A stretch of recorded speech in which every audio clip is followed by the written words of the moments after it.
name is Mike Tulloch. I'm the president of Pinokian Hills Farms. Pinokian Hills Farms was created by a collective of farmers about 10 years ago.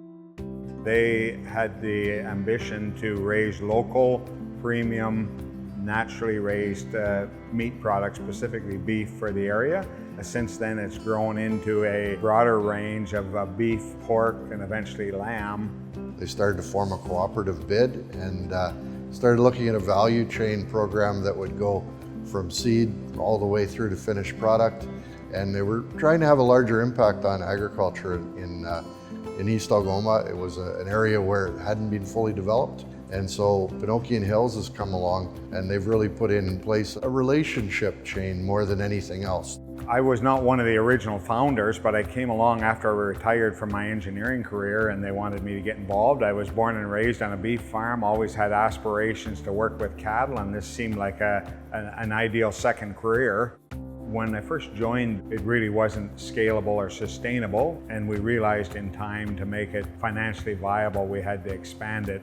One of the things that we talked about with FedNor and with NOHFC is that this really had the ring of a strategic economic infrastructure program. In other words, it would be regional based. And I can see that that actually has come true in that we have a number of farmers in Algoma, Sudbury, Manitoulin, and up into New Liskeard, Matheson, supplying cattle and or crops into our program. We are scaling to harvest about 2,500 head of cattle a year. We bring them in from local farms and farmers. Either we buy them or they consign them into our feedlot. So it's that kind of approach that's raised the bar significantly for agriculture in East Algoma. It used to be if you had a farm, that was a hobby, you were a full-time insurance agent or you're working with steel mill. You weren't a farmer all day long. The value on the farm side has raised the bar significantly. In 2016, we made the unusual decision to purchase the former Thessalon Airport, and on January 1st, 2018, we opened up a feedlot right on the runway of the former airport. Then in 2020, we made the decision to build a new abattoir. We owned a small old one that was reaching the end of its life, and we went into serious construction just about the time COVID hit. We came in at the end of the project. We've been following them for a long time. We helped them out a few years back in trying to get some funding for their feedlot. Now we've come in with actual cash as an investment. East Algoma has been particularly supportive of us. Initially, they weren't on our radar, but the effects of COVID, and they were very helpful in supplying us with some funding, and they deferred some of the repayment plans and interest and bridged us through the construction delays associated with COVID, and so we're very grateful.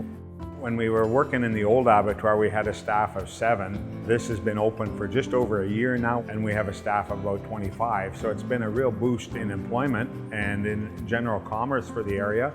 But more importantly, it's been a real boon to the local consumer economy. People watch our Facebook page, they watch for the weekly specials, they come in and buy their weekly meat, and they never had that option before. And as we've kind of developed that on the north shore of Lake Huron, it's now going further afield to Sault Ste. Marie and Sudbury, and we hope points beyond across Northern Ontario. That whole idea of buying food or producing food where you live really was a difficult sell in the region before Pinokian came along. We're still in our formative stage here of learning the efficiencies of running this plant and running the retail store and the other markets we support. So we want to get to steady state and pay down some of our debts and be able to breathe a little easier that way.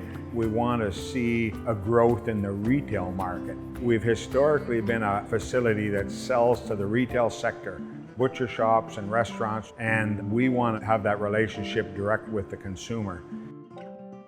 I'm a personal customer of this venture, and I can tell you I've never had a bad cut of meat out of here, and I hear that over and over and over again.